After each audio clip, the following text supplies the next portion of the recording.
Hello, people. Welcome to our show. I'm Lee Cole 3. This is my partner, James Proctor. And we are here to discuss a few things today. We have an interesting show, I think, and it's going to be on Dominic Cicale be given orders to kill Mike Mancuso, who is better known on the street as Mike the Nose. And James, how are you doing today? Hey, I'm doing really good. How are you today? Fine. I like your new background there. Oh, thank you. Thank you very much. Okay, but you got to have your name behind you too. You know that. Yeah. Okay. Uh, okay. So people, we're going to talk about Dominic Cicale. Has been talking about one of the first shows he ever did when he came out was about Mikey the Nose. Is that correct, James? Yeah, I believe it's like his second show that was talking about Michael Mancuso and his relationship with him. So, how do you think his relationship with Mike Mancuso was once Vinny went to jail, the prison? Yeah. So what I saw there was two men that that both were powerful men. They both had authority, and they didn't get along. And a lot of it was because Michael would question everything that Dominic would tell him. Dominic was more of the messenger. His role was really to be an enforcer and to be a right hand person to Michael Mancuso on the street. But they just didn't get along. So what we had here was Vinny goes to jail. He's very tight and very close to Dominic Cicale. Yes. But because of the rules of the street, Mikey Nose pretty much takes over the street while Yes. Vinny's away. Is that pretty much how it goes? Yeah, it is. And Michael had been around since the at least 20 years or so. He had a long career and the in the family even before this. And as we know, uh, Dominic had only been with the family, 2 or 3 years at that point, had been just an acting capo for a few months. And then when Vinny went to to jail to face charges, then uh, Joe Messino and Vinny elevated Dominic to a full capo title. Right. Okay. And so you got conflict with them going on the street, going back and forth on the street, and the conflict is so bad. Mikey Mancuso, he's kind of pissed off that Dominic giving messages to Dominic to give to him. Is that Right. okay? And Yeah, so that's causing a lot of conflict. yeah, it's causing conflict, and and I guess what I'm seeing is the issue too is that Michael wants to know how the messages are getting to him, and so I don't know if there. It seems like Michael wasn't necessarily trusting the information that Dominic was providing him, but again, Michael's the acting boss. He has an ego. He's going to make sure to exert the authority he has. But Dominic, based on that relationship with Vinny Gorgeous and being in that role of a messenger and a right hand person to Mancuso, had a lot of power in his own right. And Mancuso never trusted Dominic from the very beginning. Is that right? Yeah, they didn't get along. At least in 2004. By that time, they didn't get along at all. As far as trust before then, I don't know, but it seems like there wasn't that much trust Well, if between I the if I two. remember if I remember correctly, Mikey Mancuso was basically calling him a rat, saying that he did rat and stuff on the street, and Yeah, Dominic took that very personal. So that caused a lot of conflict between the two of them, even before Vinny went to jail, because Vinny Gorgeous took Dominic's side. I mean, he said that this guy's with me. He was in prison. Uh, and he's never had a reputation for being a rat. right. And so he basically put the backing behind Dominic and said, if anybody that calls this guy a rat again, they got to deal with me. I'm going to kill him. Right. Okay. So how accurate is that? Yeah, no, I mean that's true. I mean, and so Dominic's talked about that where we asked him why that certain people. It was a guy within the Genovese family, and then obviously Michael the Nose, carried it on as well. But yeah, I mean, there was that reputation. But the truth is that once Vinny brought him to his side, no one was going to give Dominic any problems or say that about him, at least in front of Vinny or him. Okay, so what year was this that this was all going down? Why don't you explain? First I'm going to explain what happened eventually, where Vinny Gorgeous pretty much gave the order that he wanted Mikey Nose out of the way. How did that go down? Yeah, so basically, this was 2004 when it started. It carried over into 2005. So what had happened is that there was at least 3 or 4 occasions when Michael would meet with Dominic, and Dominic had, talked with, got messages through Vinny Gorgeous, and so they would meet. They had special locations they would meet, and so that continued, where he would continue every time they met. Michael would ask, "Hey, how are you getting the messages? How is this?" And so then at Christmas, it came to another level because Dominic was told by the family, Joe Messino and Vinny Gorgeous, that he would be responsible for getting the money together that would be given to Vinny's wife. And so every year there was money that was coming in from Montreal, from the Canadian faction. And so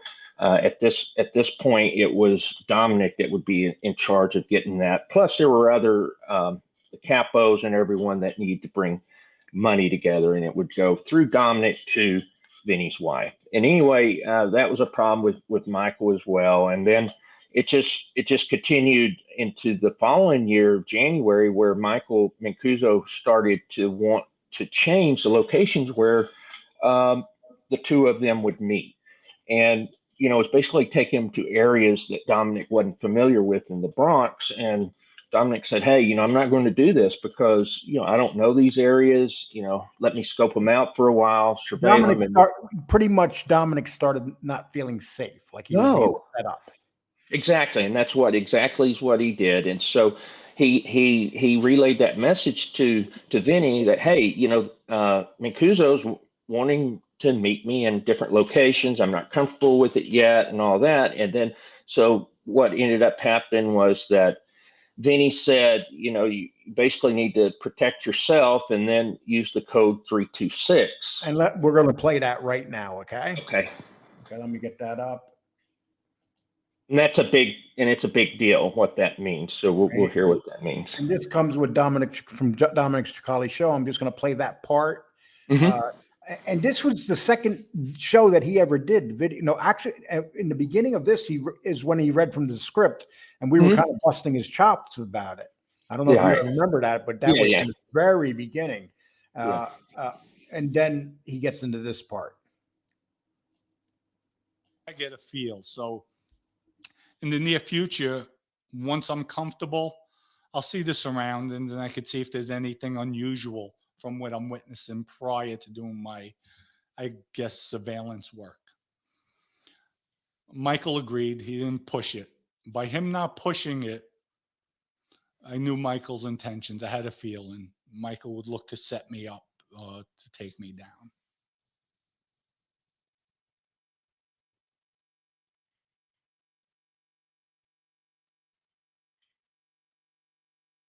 Hey. With that said, I sent word into Vinny. I said, "Hey, pal, this washwoman things are, just getting out of hand. I feel like a sitting duck half the times." Vinny knew what I meant. With that said, Vinny comes back. "Just tell Dom 326. 326 meant the way people say 1, 2, 3. 326 was Vinny's terminology. On the murders we committed in the past, Vinny would be like, 'Get ready, 326. That's Vinny's code for 1, 2, 3. We're taking this motherfucker out quick." So when the word came back, don't feel like a sitting duck. Just remember 326. I knew it was time. With that, You're on mute. And that's very interesting what he's saying there, because a lot of people say, "Oh, how do they get these messages out of prison and stuff?" They use codes. Yeah, exactly. And watchwoman, by the way, was the term that Dom and would use for Michael Mancuso, and also Vinny was using that term. So watchwoman is just the term, derogatory term, really, for Mancuso. So Mancuso got the name Washwoman. Okay. Yeah. Okay, here we go. that I'm not going to mention all the players involved of the hit team because they're still out there. They didn't cooperate with the government. But one of them was my acting captain, Nicholas P.J. Piscotti, who cooperated with the government. That's why I'm mentioning him. And then the other members, they were ranking members in the Bonanno crime family. But we had set it up. I figured, let's do this on Valentine's Day. We'll get a van. At first, I thought about snatching Michael, throwing him in the van. Okay, so now we're at the part where he's put the hit crew together. This whole thing's going to happen. They're going to take Mikey the Nose out. Right. And this is under the orders of Vinny. And let's go on from there. Van, then dumping him somewhere on the street. Then I thought about, you know what? Let's catch him. And we were going to catch him outside his girl's house coming down. And a little history about that. The woman who became Michael's girlfriend, there's a Lucchese soldier. His name is Joseph Joey Relay Lebrano, who was a soldier at the time, married to this woman.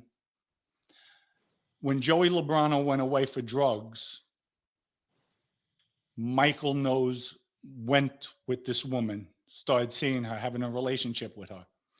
That is a big no-no. Big no-no. You don't do that with another maid member's wife or main girlfriend.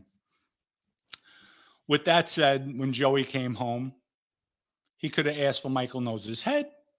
He could have baseball batted Michael, clipped Michael, and then bring it to the administration. And nobody could say anything otherwise.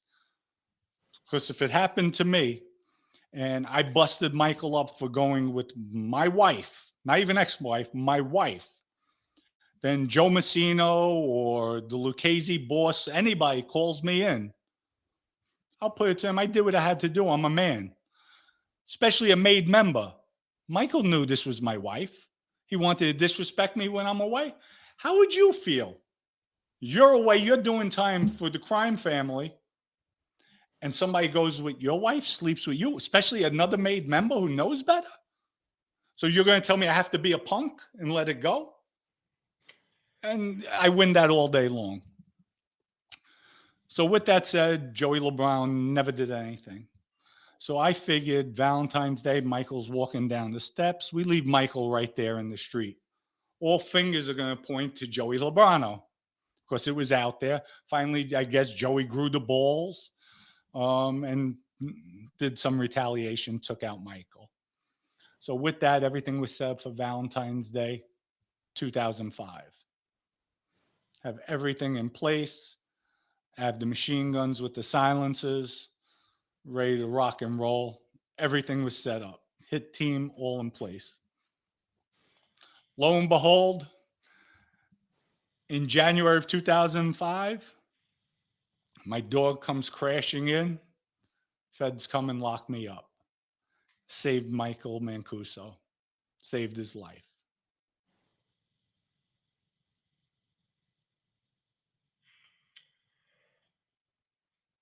Mute button. Okay, so we got to the part where just by some luck, the government pretty much saved Mikey. Yeah. Okay, so let's now. So Dominic goes to jail. He's locked up now. Now Mike's in full charge on the street now, right? Yes, he is. Okay. So let's go. Let's give you a history of Michael Mancuso. Um, Now, Michael, he's been involved in some very weird, odd things throughout his life, hasn't he? Yeah, he definitely has. And so, Let's start even from the Let's start from the first murder charge he got, a manslaughter charge, and he went to jail for 10 years. Explain why that happened. yeah, so Mikey knows this was in '84, and he was almost 30 years old, and so his wife Evelina, he was with her, and anyway, he got in an argument with her, and ended up he was sitting on a bench with her outside of Jacoby Hospital, shot her, got she shot two bullets in the head is what's been told. And anyway, he was right in front of the hospital, but they couldn't save her, and so he ended up pleading guilty to manslaughter and got sentenced to 10 years in state prison. So let me get this straight. He's on a bench with this woman. This woman, his wife, she gets shot in the head twice, and he gets 10 years for manslaughter. Yeah, exactly. And this was before Mikey was actually made into the family. He was an associate. He was also at the time was doing stuff with the Harlem Purple Gang. And so yeah, I mean, that's what happened. Got in an argument and shot her. And yeah, just got manslaughter. So he did plead guilty. So that's probably what saved him from being sentenced to life for murder, because they negotiate a plea. And then Joe Messino became a witness. I mean, he flipped. And one of the people that he flipped on was Mikey Nose. Is that correct?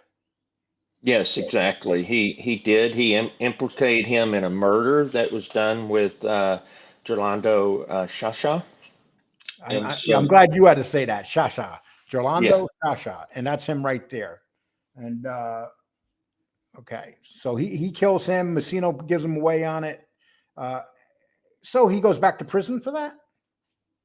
yeah. So he goes to prison for that. So what ended up happening was in 2006, he got arrested. He was in Las Vegas, and so they got him as well on that murder of associate Randy Pizzolo. And so that's the one that you remember. Mancuso gets what do you call it, implicated on, but also that's the one that later on you have Dom that goes and testifies, against Vinny on. So on the Pizzolo murder, later on. But anyway, Mancuso was definitely, he was arrested then in 2006, and then How long did he stay in jail for that? yeah, so he ended up pleading guilty in 2008. They sentenced him to 15 years in prison, and then the guy Ace that we hear, that's one of the soldiers in the family that did work with that crew, got 30 years. And so yeah, he ended up getting out in 2019.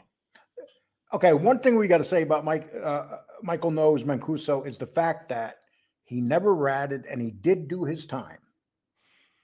He did his time, yeah. Okay, the second time he did his time. The first time, and that's after the boss of the family ratted him out. Yeah, exactly. And so, yeah, there was, when you look at it, there were like 10 to 12 of the high ranking members of the Bonanno family ended up, what do you call it, flipping. And so, pretty much the only ones that didn't that was at the higher level was Mancuso and Vinny Gorgeous. Okay, and so he goes to prison and he stays in for 15. So altogether now, this guy actually, he must have a pretty good lawyer. He's got 2 murders under his belt, and he's done a total of 25 years. Yes, exactly. Okay, but when he's inside, what's his power in the family? What is Mancuso's power in the family when he's inside prison? Yeah, so the Bonanno family went through a lot of issues, after 2005, everything with, when Vinny went in, and then and so on the street there was a lot of acting bosses, and it was a slew of them, there were probably 5 or 6 of them, and no one really stuck. And then, Vinny had that 2011 trial and then gets sentenced to life in prison without possibility of parole. So the family at that point made a decision that, hey, we can't keep Vinny as the boss at this point. And so Mancuso, even though he was in prison in June of 2013, Mancuso's actually picked as the new official boss of the family because they knew that he would get out in 5 or 6 years. Right. Okay. So he gets out of prison, right? And so when does he get out of prison? Yeah. So March of 2019 is when he got out of prison, and so he was running the family through a guy named Joseph Camberano Jr. of the Bonanno family. Okay. And from the moment he got out, for some reason, he was making some silly mistakes. Yes. Explain some of those mistakes that he was making. Yeah. So, there was the one story, last year where, there was a wise guy that died. And so there was another wise guy that was the guy's brother-in-law, I believe, that was actually put on the shelf. And so Mancuso said that this guy couldn't go to the funeral. And so anyway, there was a big brawl there between a bunch of bikers and the Bonanno capos, basically. And so this is when Grimaldi died. Yes, exactly. It was Grimaldi's funeral. And Grimaldi, he didn't want anybody to go to Grimaldi's funeral, even though Grimaldi was a very well-respected guy. It was pretty much a bad call. And then he used a fight broke out there. It got really ugly. That was and he was pretty much involved in that thing, wasn't he? Yeah. And so the problem was with Mancuso, my understanding for people that on the street, he's real petty. And so, there's things that he does that you really shouldn't do, especially as a boss. And then, even like one of the things that we didn't go over too much, but that Dom did just earlier about Mancuso, what do you think of a guy that's, decide you have a friend that's in prison and he decides to go with the guy's wife? That's one of the biggest rules, no rules there is in the mafia. And so when you come out and you're on parole, one of the big things is who you're with. Yeah. So he's caught. This is and this charge is he's probably going to go to jail for this. Yeah. So he's caught on the street with an underboss, Johnny Spirato. Yeah, Spirito. Yeah, right. And then he gives the excuse that he met him while he was walking in his neighborhood, but they don't even live close to each other. He just happened to meet him in the street. And so he's caught with him, amongst other things, huh? Yeah, and then, so maybe, one time that could be a good excuse, but 36 occasions, it just doesn't make any sense. And so the feds are looking at about 2 years in prison for the violation of supervised release. So does it look like he's going to most likely go back to jail? Yes, for probably 2 years, for the violations. I mean, usually you can't, those type of things, and the violations really around being around other felons. That's something you can't do. And that's something that the Fed, especially, someone that's considered an organized crime, they're not going to put up with. So, yeah, I could see the 2 years for the violations. Okay. So, and I'm going to pull up another story, and this is from Ed Scarpo, and this was from December of 22. And, okay. I want to pull this story up. I'm going to read it. It's a short story. Please, Ed Scarpo's got great stuff. Please check him out. And we got this article right off it was actually. So Nostra News, right? No, I got it. It wasn't even in Costa. It's part of Costa Nostra News, but it was where I could find it. It wasn't out of his stuff. Oh, okay, cool. Okay, let me. Okay, so Bonanno war chest, and I'm gonna. you know, and I'm going to talk about this because this guy. So when he was in prison, originally he had a fund where all the guys on the street had to put $100 in, and it came up to quite a bit of money. And we're going to talk about that. But then for a year, it stopped, and then he got back out into the street. This guy, and he takes the family over. So, okay, so it is December 2022, the holiday season. Some banana wise guys are pitching a fit over mandatory monthly dues demanded by the boss of the families for the family war chest. According to our general reliable sources, Mikey Mancuso has been taking $200 a month from each and every Bonanno soldier. Savvy gangland watchers will recall that Joe Messino had collected monthly dues from members for inclusion in the legal fund, but he stopped that before. So what happened here, though? Let's go back to here. Give me 1 second. So pretty much, sources tell us potential recruits have been making rounds in New York City and allowed to induct. I'm still not there. Okay, so here's what happened. Let me just explain this. So he's taking money. It's adding up to like $30,000 per year. Yeah. And then he goes and gets what done? James, his teeth. Yeah. Oh, yeah, his teeth. Yeah. So he's going to get a new grill put on. So this is supposed to be for your legal defense fund, and you know where he got the idea, because Joe Messino did it 20 years before, but it was only $100 a month, and it actually did go to legal funds. But yeah, he decides to get his teeth done.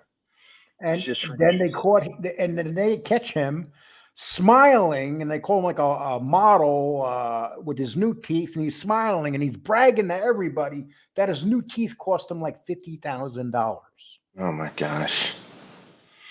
Yeah, and think of these guys. You know, the problem is that you got these soldiers. It's not like it. There's his teeth right there. He's advertising those teeth. Yeah, they're definitely nice. But you know, the problem is you've got soldiers. It's not easy to make money. You know, honestly, you know, usually it's dealing drugs is probably the easiest, but a lot of these rackets are just not available anymore unless you're happen to have something that's been around for 20 years that you know that you've lucked into. You've got a lot of soldiers that aren't making much money anymore, and $200 a month is a big deal for them, to be honest. Yeah, well, you know, when $200 is a big deal a month and you're in the gangster business, maybe it's time to get a regular job. But yeah, exactly. You know, because I heard some of these guys were claiming they only made $500 a week, or less. Yeah. So that tells you a lot about it, unless you're a drug dealer. But yeah, I mean, that's what a lot of them do. Yeah, because that's the only way. There's a lot of brokesters now in that Bonanno family. So you have a lot of people in the Bonanno family that do not like the fact that they're kicking this guy up money, and then he comes and shows his teeth the way he does. Yeah, I mean, it's just, again, it's just bad optics. It shows selfishness. It shows no regard for other people in his bagada. You know, this is just typical of the behavior that he's done. You know, he's just going to take money. He doesn't care what it means for other people, and it even involves, he's done it to his family as well, his real family. Yeah, and that's there's a lot of stories with this guy, and people say, "Well, Lee, why are you doing a story on him? Why, James?" Because of the fact that he is going back to the moves he's making makes no sense whatsoever, and it's not going to. It's obvious that it's cost him. But you know what's one thing I noticed about this guy? When you're talking about him breaking the rules on parole, and then you're talking about him committing 2 murders, and he's done for those 2 murders 25 years. Mm-hmm. He's been pretty lucky. Yeah. And then to be the boss for those years he's in prison, they literally made him the boss. So there must be something there. For, you know, how he pulled that off, who knows? But he did pull it off, didn't they? Well, and a lot of it is you're kind of almost the last guy standing, you know, and who wants to be boss? That's the other question. The other thing, a lot of these people don't want to be boss. They don't want the attention because they know that they're going to end up in some what do you call it, RICO case where they end up going to prison for life. So, no one wants it anymore. Is the problem. So he's an interesting character, and it's the things he's doing is very interesting. Yeah. Making sense, I don't know. Listen, we're not in that life, but what the stuff we're putting up has all been reported in other magazines or people that write about the mob or do video. Yeah. There's lots of videos out there. So what we did is we just put it together and pretty much told you that these teeth are gorgeous. I need these teeth.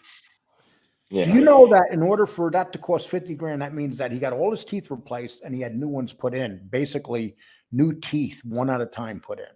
Oh my God. I would think that would take a while, wouldn't it? Yeah. And you could, for 5,000, you can go out and get, teeth. Yeah. They put in your mouth. False teeth or dentures. Yeah. Yeah. Dentures. Yeah. Instead, he chose this. And that's the story that we want to share about what's going on right there with him and why him and Dominic have the conflict and stuff to this day. There's you could still feel it's like it's still there. It's not going to go away, even though one guy has nothing to do with the life anymore. Right. Okay. Please subscribe, hit like, hit the reminder bell. Thank you very much. If you do that, we appreciate it. And also, I want to pull something else up. 1 second, please. And this has been doing very well, people. And a lot of people have been going up and going in and signing up for our website. So,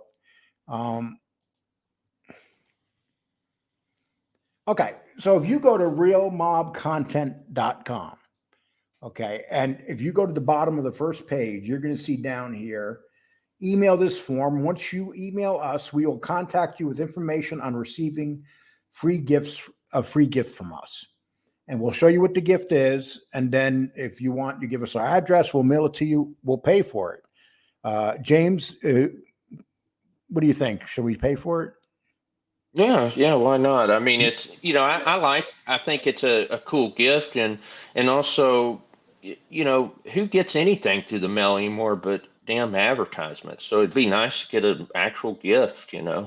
and you don't have to pay for it. And we have, every time we do a show and we put this up, we get quite a few new people that join, and it's joining our mailing list. And if you're on this mailing list, you're going to get things ahead of time before people. And and anything we're doing, you're going to know about it. So we just want to let you go to realmobcontent.com. And we'll have the whole website completed probably by the end of this week. They're fixing up the mobile site. Yep. And once that's done, everything will be up. But right now we do have the website up, and it's realmobcontent.com. Let me get this down. Okay. Anything else you'd like to talk about? No, I mean, I just thought it was interesting. Dominic's show yesterday where he was talking about Mikey Nose, and then just looking back at his second live stream, he's definitely kind of grown in his ability to communicate since those first couple of shows. So seems more comfortable now. Okay, and there's several things going on in the genre. There's feuds going on. There's so many things going on. Luckily, we've been staying out of the fray, and I kind of like it that way. I do too. But do you? Can you believe some of these feuds going on? I mean, Anthony Ramundi's back because another content creator decided to make him big again, and then bring him to life. Yeah, we had a short out on Ramundi, and this other content creator talks about him, and we wake up the following day and have 5,000 views. I like to say thank you, for that content for bringing this guy back to life. Good job. Yeah. It's just amazing, some of the stuff. I hadn't heard much about him for a year, and now he's definitely back. So just kind of interesting stuff. But I'm glad that we're doing what we're doing. We're bringing out real mob content. Whatever we want to do. We still stay to our morals and how we feel about stuff. But again, we just want to bring good content. And what we're doing right now is that if we were going to remark on any of this stuff going on, we'll do it through shorts. We're not going to do shows on it. Right. Shorts are different. Shorts you just look at, or you don't. Mm-hmm. Okay, but besides, I'd like to thank everybody, and I hope you enjoy this. James, thanks a lot, and Thank you. and appreciate everything and all your help, like Sure. always. And James, let's make something clear. We are partners 50-50 down the middle, right? Yes. Okay, so you pretty much have as much right to this channel and this show as I do. Yeah, of course. Okay. Yes.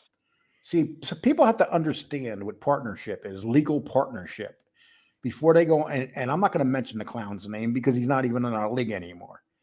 So, but anybody that watches, they know who I'm talking about. What it comes down to is we're partners in this. If James and I decide to go our way, or we'll it's going to be a legal breakup. Yeah. Yeah, exactly. Be, we have a company. We got everything's official. It's a legal LLC, partnership, all that stuff. So and we got copyrights going right this time. Yeah. We have a lawyer. I mean, this thing like a clown show, like this show, making these comments, but we'll leave it at that. We're not going to give him, why should we mention his show? It's like a baby show. Okay. Anyway, people, thank you and take care. And James, I appreciate you being here today. Yep, it was a lot of fun. So thanks, Lee. Take care, people.